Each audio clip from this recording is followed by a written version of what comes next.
In your eyes like a hare in the headlight. Take the kids down!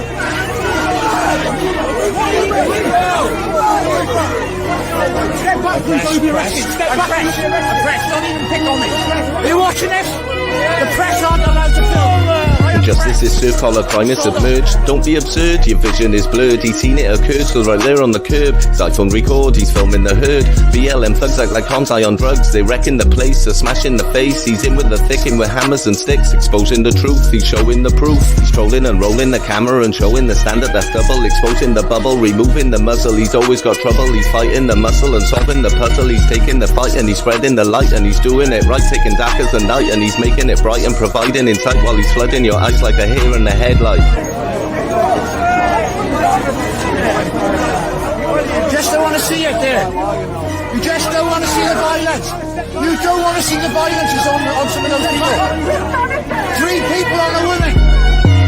Support for the vets, pray unless we forget the pain he besets and the truth he projects. He's a victim of threats, but he never regrets. Life extremely upsets, no printing gazettes. He's taken the test, got the pedo's address. No south, east or west, he streams the protest. No news is suppressed, the whole truth is expressed. Twin standards he tests, he's facing arrest. He's trolling and rolling the camera and showing the standard that's double. Exposing the bubble, removing the muzzle. He's always got trouble, he's fighting the muscle and solving the puzzle. He's taking the fight and he's spreading the light, and he's doing it right, taking dark as the night, and he's making it bright and providing insight while he's flooding your eyes like a hare in the headlight. There's 4, 5 on 1. There's 2 on a girl. They pinned her to the floor. This one's getting a bully boy tactics. That's from the TSG probably. Sergeant, yeah. Evening all. Sorry I haven't been on for a while. This is just a one-off special. It's kind of a bit of a harrowing story here is, folks. It's regarding a 98-year-old veteran who's a little bit homeless at the moment and living in a hostel. So what I'm going to do is going to bring Dion straight on. I haven't done this for a while, by the way, folks. It's all up in the air. I have had to put the green screen back up and everything else, and it's just been an absolute nightmare, to be honest with you. Let's make sure. Right. So what I'm going to do, I'm going to bring Dion straight on, and we're going to talk about Alfie, the veteran. Evening, Dion. This is just a one-off special. I wasn't going to do another one, but I've brought it back just for you, basically, and for the veteran who's a para. Is that right? Yeah, that's right. Old Alfie, Gunnagle, 98-year-old, ex 6th Division, World War II. All right. Yeah. So he's a World War II veteran, Yeah. and he's living in a hostel. Is that right? He's living in a hostel in a village called Verwood. That, I believe, comes under Hampshire. Yeah. Just basically, it's about 6-7 miles from where he used to live. He used to live in Ferndown, and once they kicked him out of the private dwelling, he had nowhere to go. They weren't going to put him in a council property, etc. So they put him into a 1-bedroomed room in a hostel. So that's got to be pretty hard for somebody who's coming to their end of life to be actually put into a hostel at the age of 98 after serving your country. Yeah, he said, to be honest, he spoke to me. He's got all his faculties. He's absolutely amazing. He knows from when he was a child to when his dad was in the First World War, right up until the present moment, and he knows everything what happened to him in the war. It is amazing. And what he actually said is it's heartbreaking what's happened to him. He said it is heartbreaking, but it is what it is. Yeah. Oh. And the other thing, the last thing he said is, but I still love my country. So Is that what he said, is it? yeah, yeah. He is amazing. Yeah. At the end of the day, you're a para yourself, mind, aren't you, Dion? I was, yeah. Yeah. Yeah, you were at Parry yourself, so you must realise what he's actually gone through with in the Second World War. Yeah. Yeah. I spent 5 hours with him on Saturday with him and his lovely daughter. His daughter's been looking after him for long since his wife died. I think he said his wife passed away 5 years ago. So his daughter's been there ever since.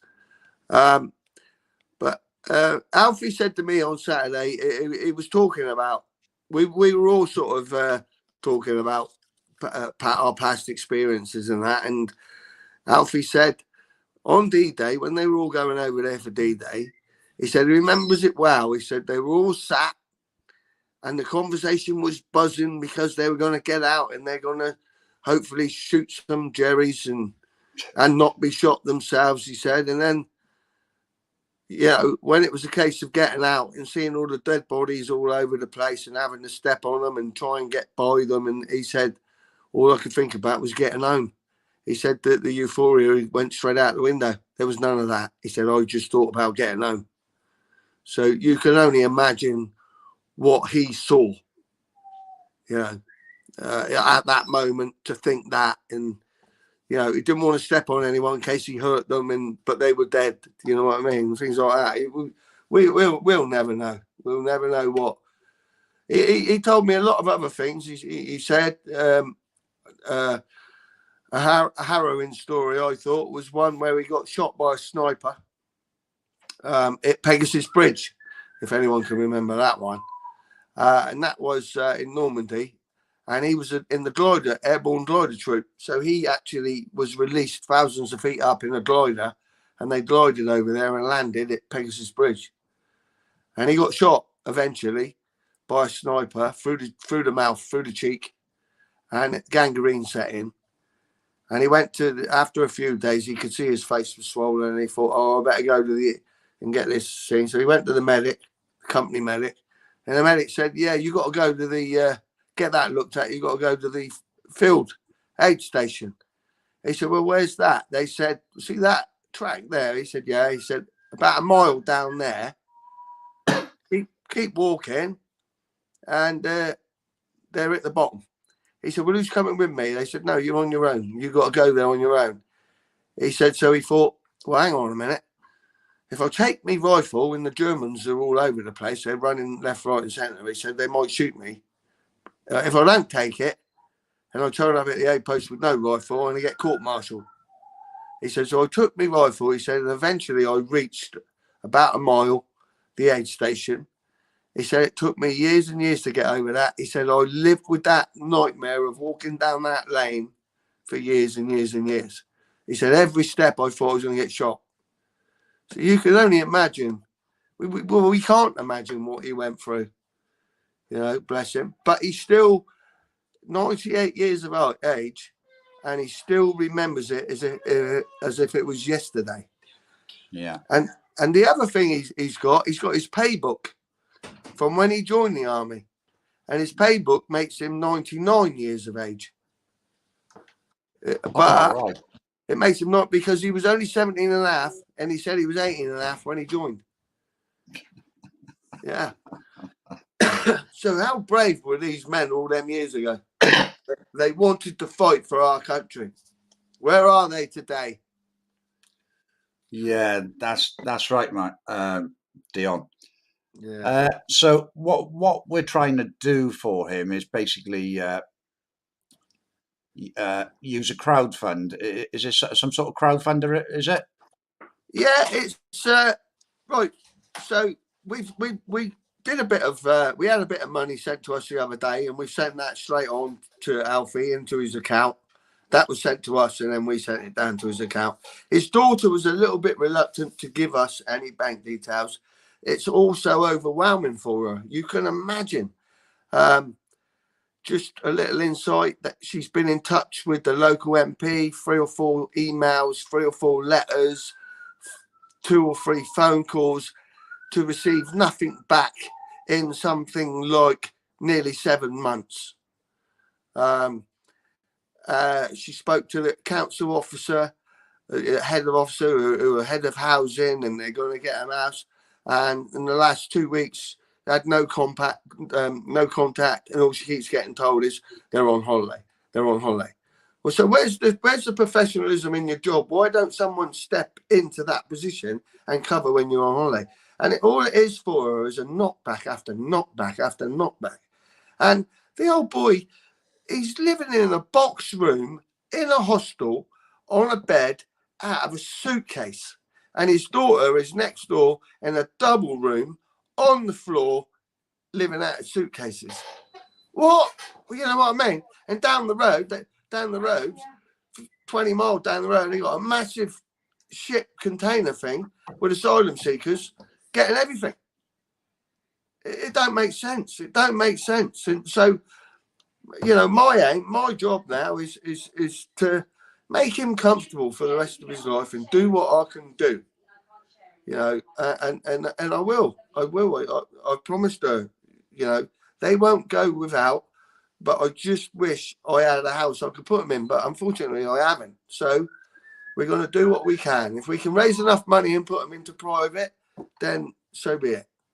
If we can't, we're going to lobby the housing department down there, the local council, who are panicking because GB News done a little spread on him.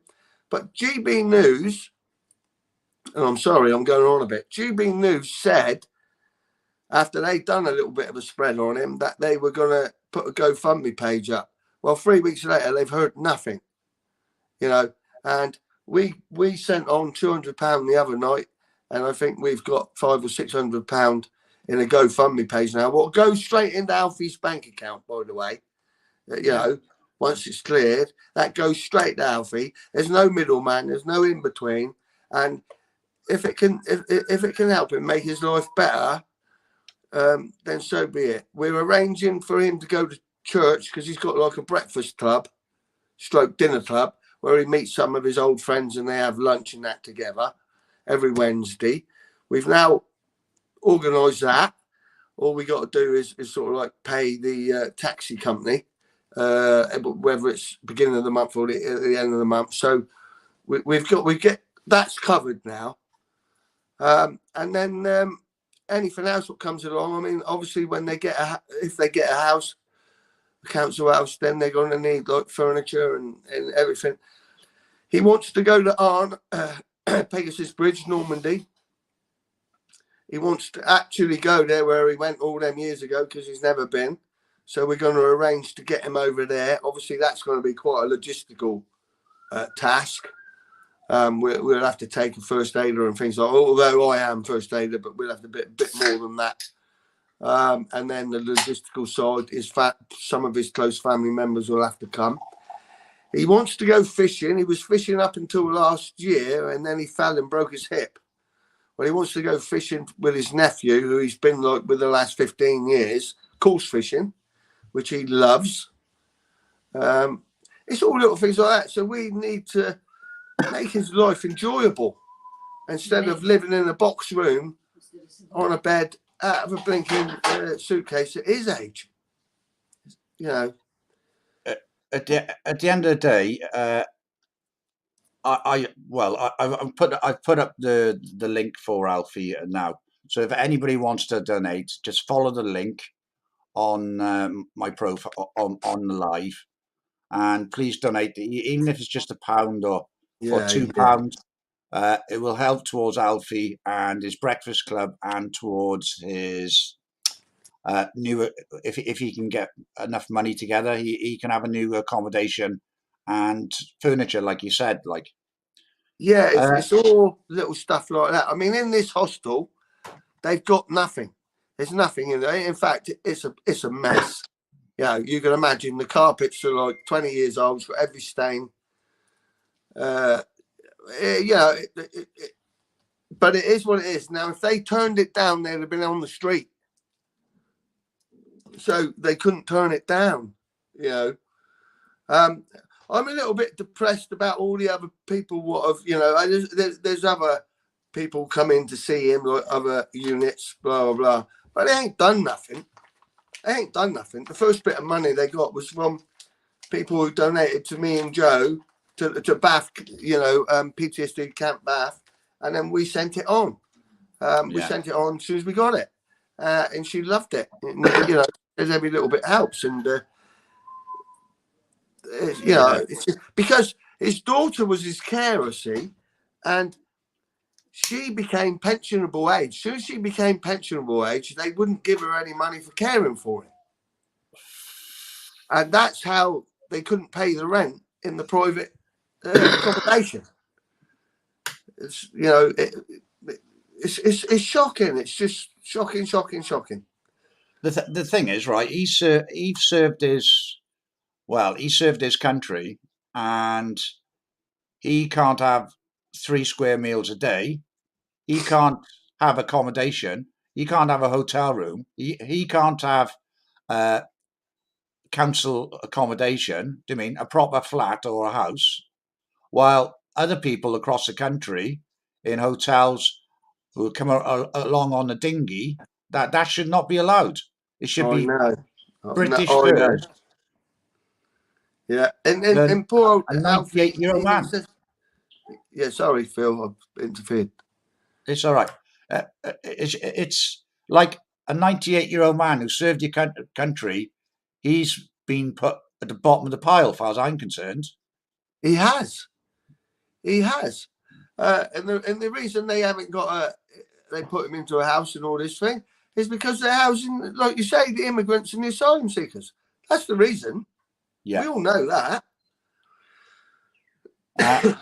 But and it's just totally wrong, because he's probably bled for his country, and these people who have paid no taxes are actually doing getting everything. Yeah. Absolutely everything. And he lied about his age to fight for this country, and it's on his pay book, which he was given all them years ago, nearly 100 bloody years ago. He still got it. And he even told me stories about his father, who was in the First World War in the Navy, who was fighting the Germans at sea. And he even named the ships his dad was involved in sinking, and that he's got his faculties. He's an amazing man. Yeah, we're going to try and get him this year to Bath Cenotaph for the Remembrance Parade. Him and his family. We're going to bring him up. They're all willing anyway. They all want to come. They want to see his dad on parade and things like this. So we're going to try and push his last years as best we can, because he deserves it. And the other thing he told me, where he lived up in Ferndown, that road ring, that's the A31, what goes all the way, basically M3 from London all the way down M27. I think it's the A31. It goes all the way up into Dorchester and that. On June the 6th and September the 23rd, every year he put his berry on, his medals on, his blazer on. He walked up and down the main road. He said, and he loved it because he was getting tooted. And they were the days, June the 6th D-Day, and then September the 23rd was Normandy landings, Pegasus Bridge, when he landed in the Balsa Wood glider. He said, and he was so proud of being able to do that. He said, but he was more proud than the British public tooting him. They used to toot him. But you can imagine, 97 years of age, and he was still walking up and down that main road twice a year. You know, it's just phenomenal. That's how much he loved our country and loved fighting for our country. You know, I just hope people don't know about him to appreciate him. But when you, I was lucky enough to meet him, and I'm going to go back and meet him next week, or go back and see him next week. I wanted to go actually tomorrow, but I can't. I've got a sore throat, and I don't want to give him any illnesses or anything. But I'm sending people around there to give him some chocolate biscuits. He likes chocolate, milky chocolate biscuits and things like that. It's just, I've got to do what I can do. I feel so helpless. You know, I can't see him like this. It's awful. Anybody that's been in the military, you know, like, they're like your brother. Yeah. I've never been in the military. I'm not a veteran, but I've seen it with other veterans. I mean, they're like brothers, and they act Yeah. like brothers. It doesn't matter what age group there is between it, between you all. You've No, always got that no. thing together. We all sat there on Saturday. I told a couple of stories because old Alfie told some stories. I told some, and then a couple of lads who were with me were down south in the Falkland Islands. One was a captain in that. He told a story, and then Peter Largo was another one in the Falklands. He told a story, and we went on like that all afternoon. And his daughter sat there and said, "I've never heard these stories from my dad. It's absolutely amazing." So yeah, it does come out. There's stories I haven't thought about for probably 20 years, which come out, just sort of come out. And I thought, you know what? I forgot all about that. So, and likewise, because if Debbie, his daughter, has never heard her dad talk like that, obviously he'd forgotten until we all got together, which sort of like opens up, it opens up a little bit, and we all sort of tell the stories, shoot the shit, as they say. Yeah. But so, do you think Alfie will be coming to the PTSD camp? If I can get him here, it's all.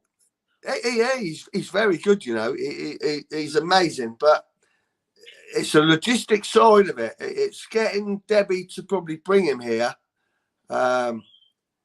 We'll have to sort of like organise something. Maybe when he's on his way back, he can stop here and have a cup of tea, if you know what I mean. Something like that. I could go for that. Yeah. I think I'd certainly like to meet him because obviously he's got loads of stories to tell. He's amazing, mate. He's an amazing man. It's all very overwhelming for old Debbie at the moment, his daughter, because they've never had to do. Well, they've never been involved in anything like this. Yeah, they've just sort of sat back and took it on the chin, and it's heartbreaking. And to be perfectly honest, the other day she's not au fait with her phone. She's not very good with a laptop, but she's learning daily now because she's getting that many emails and that many sort of messages on the iPhone and that. She's learning quickly. And she was very weary, should I give out his bank details? What if there's a scam? And you can understand, you know what I mean? So I'm talking to her daily, but on the email, getting some messages to her to sort of say, we're with you, just take it steady. And if I have to, I'll come down and explain it to you, how we can help. But don't worry about funding at the moment because, it's slowly coming through and we can fund everything he needs at the moment, like the daily shopping or anything he wants and to the church, I think it's a sort of dinner club. He has a dinner and that sort of thing, not like the hallelujah stuff, you know what I mean? But he would like his own home, and he would like he would like furniture and stuff like that. Well, Phil, when you see his room and you see how he's living, I was in a conservatory talking to him, and there was a great big drip coming down straight into the middle of the floor. He was laughing about it. But we need better than that for him. He just wants to be able to wheeled out now. He used to walk out into his own garden where he lived, but he'd like to be able to wheeled out because he fell over last year and broke his hip.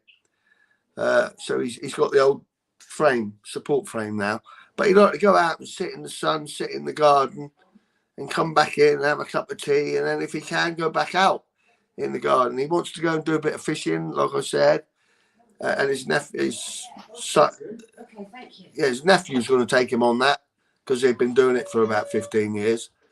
But we're going to organise it and pay for it all with the river passes and that, and he can go and do all that, So, yeah, we're just going to make it as best we can for him. You know what I mean? And I want as many people.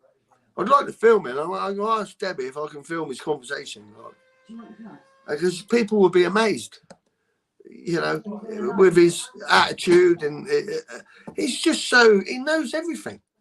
You just, to remember everything at 98 years of age. Flipping hell, I'm 16. I can't remember half the things I've done at the weekend, and it's crazy.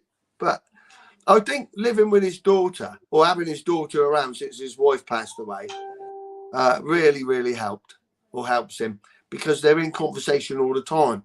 And I think with old people, if you just put them away in a home and they just sit there dormant all day, every day, it's a hard one. It's very difficult. But being Debbie, his daughter's there, it's amazing. And actually, she was crying the other day. He said that when all this, I think he got GB News or something, the Chelsea pensioners offered him a bed in the hospital there. Yeah. And he said, as much as he was proud, he couldn't accept it, because it means he'd have to leave his daughter, and he couldn't leave his daughter. And with that, I turned around and she was crying. Amazing. My uncle was actually my great uncle was a Chelsea pensioner. Yeah. He was a Chelsea pensioner. And I can always remember him when I was young. He gave me a Treasure Island book, and I can always remember that off him. Like, do you mean? Yeah. Quite a few people I think have donated. If people can carry on donating, that would be great as well. Every little bit, even if it's 50p, honestly, it all goes to him. There ain't no middleman.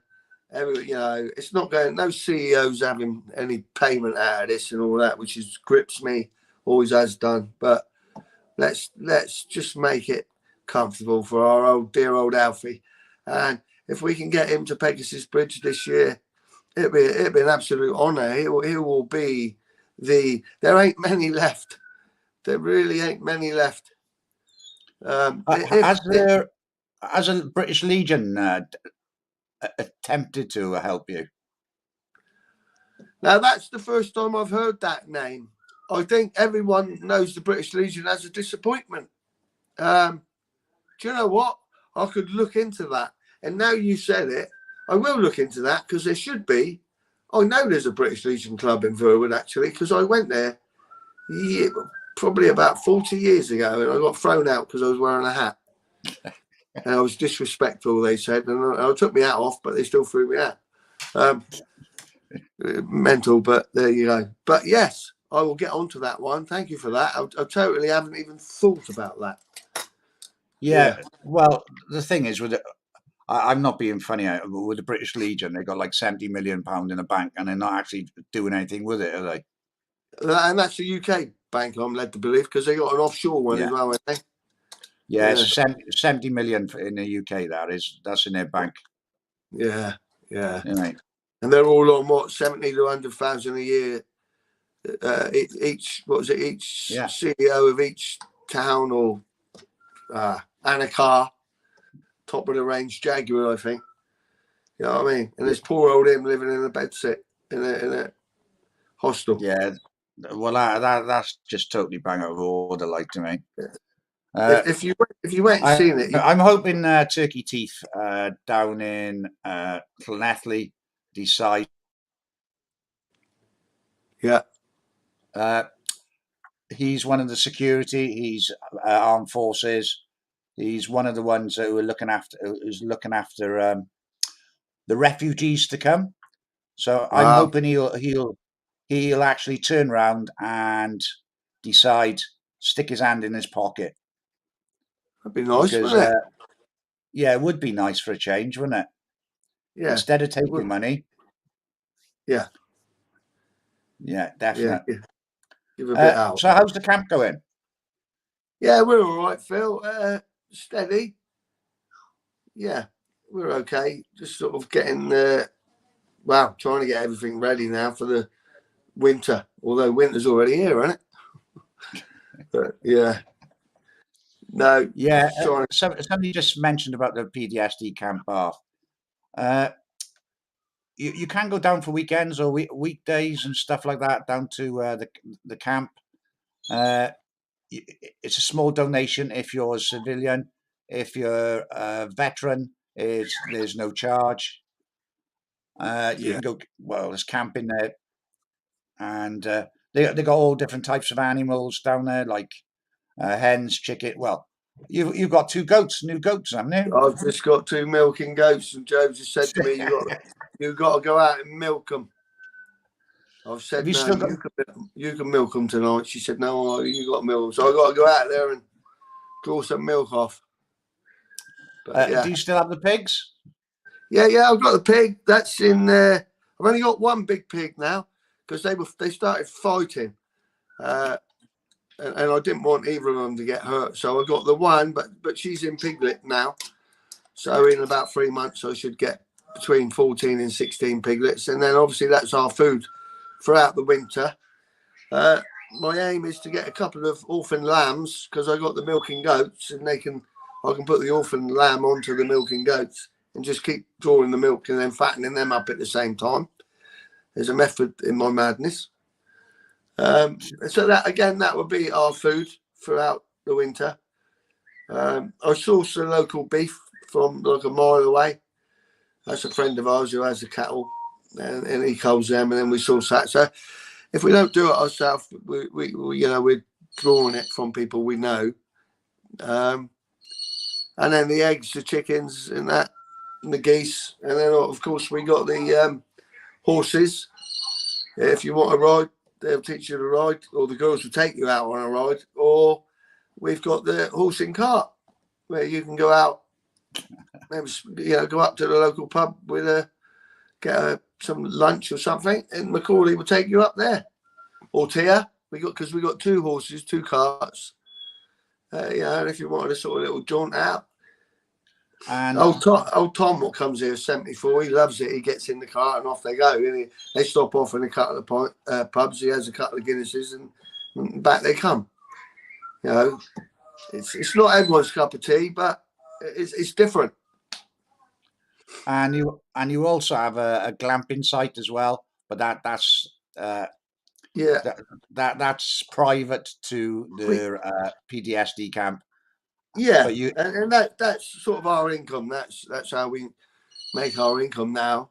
Although I do farm, I still do farming, so I've still got an income there. But probably be my last year, and then I'll spend more time with Jo, helping her with the glamping side of life. So, yeah, I've got a couple of bow tents which are fully furnished. If anyone wanted to come and stay in a bow tent, I can put it up, and I've got little wood burners in there and carpets in there, and we can make it sort of like quite hospitable to people. We've got the bunkhouse down the bottom where we haven't got anyone staying in it at the moment, but if people come and they don't want to stay in the tent and that's available, they can go into the bunkhouse, and you got your own shower. There's a washing machine down there. You got your own shower block, shall I say, and toilet block, and washing machine, tumble dryer. So it's all there. And obviously, like you said just a minute ago, a small donation, that sort of thing, just to the camp. It will go back into the camp, or it go to help someone who needs it. Yeah, that's right.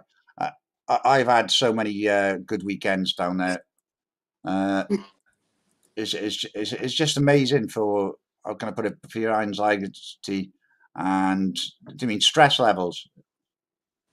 Yeah. It's brilliant. Like, I want to make sure I got this link first. All right, there you go. That's Alfie's link at the bottom, and that is the GoFundMe, and that goes to every single penny will go towards Alfie, who's 98, and he's actually living in a single room at the moment, folks. Yeah. So we need to get him some cash, definitely. Yeah. So yeah. I think. Yeah, go on. No, every little bit, if it's 50p to 25p, it doesn't matter.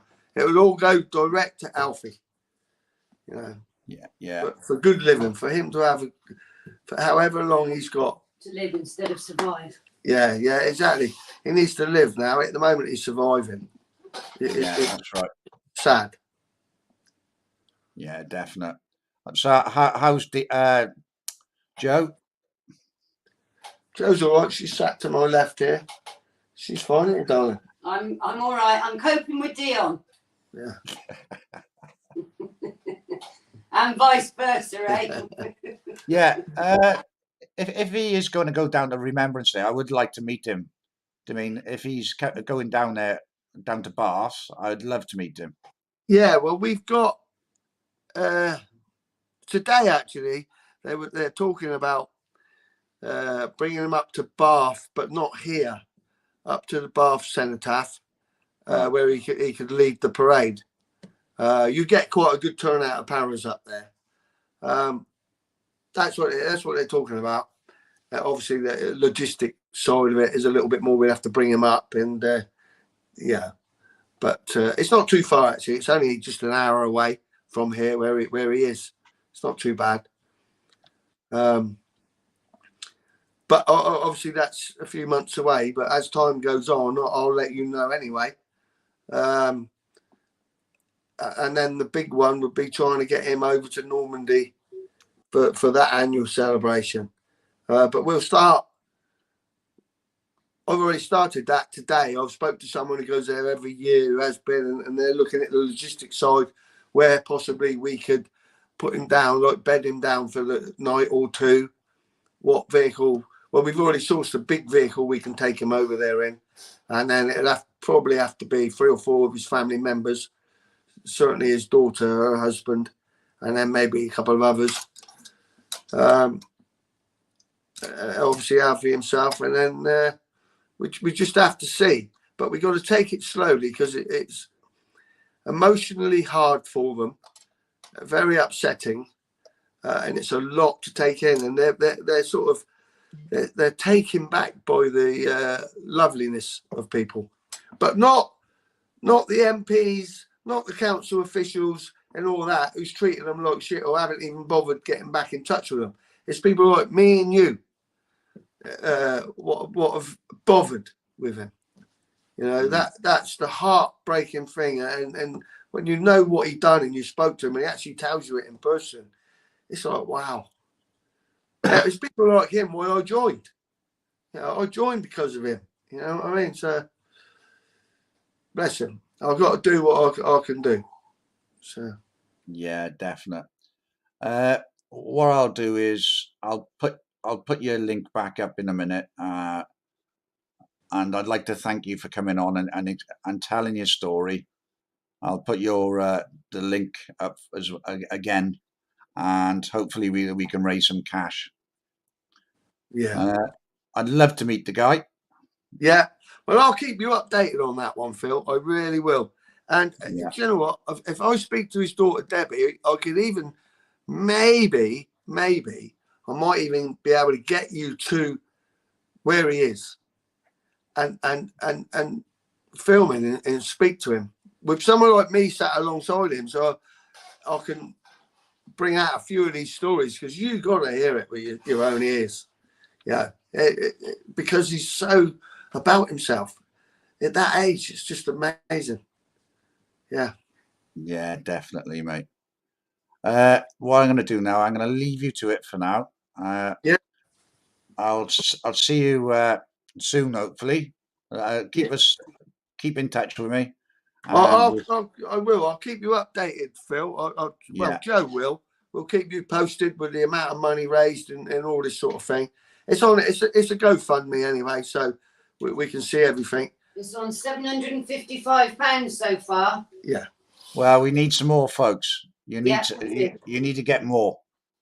Yeah. But that's a lovely start.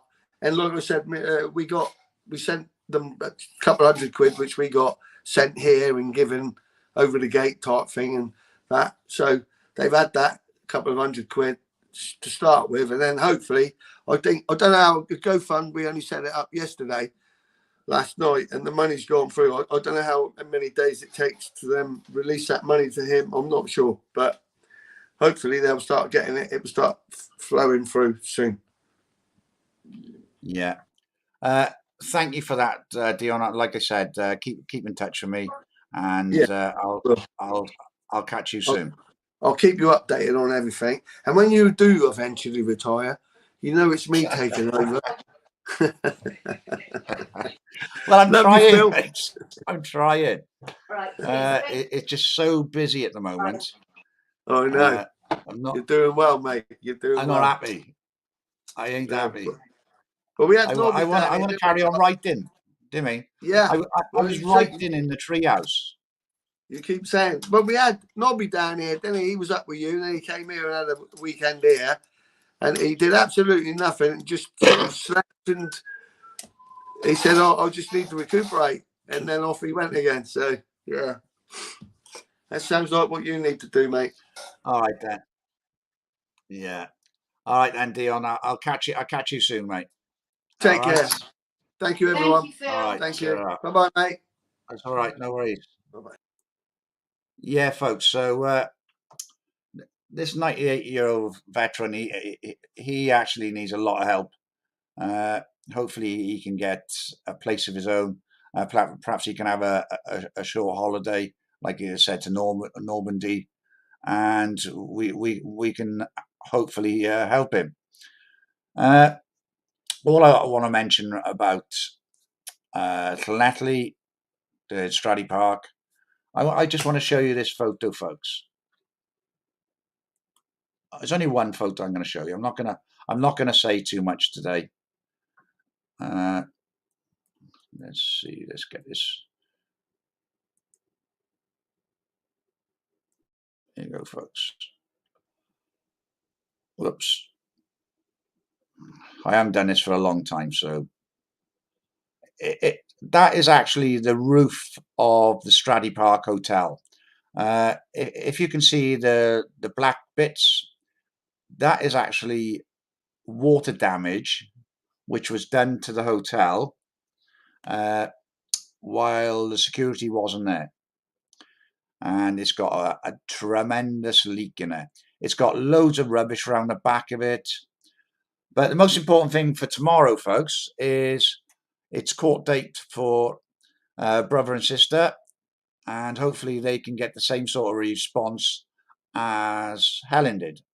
So we need as many bodies down to the Llanelli magistrates tomorrow. That's at 10 a.m. And that would be absolutely brilliant if you could. And if you could pop a few hours during the day, pop it up to the camp, that'd be great.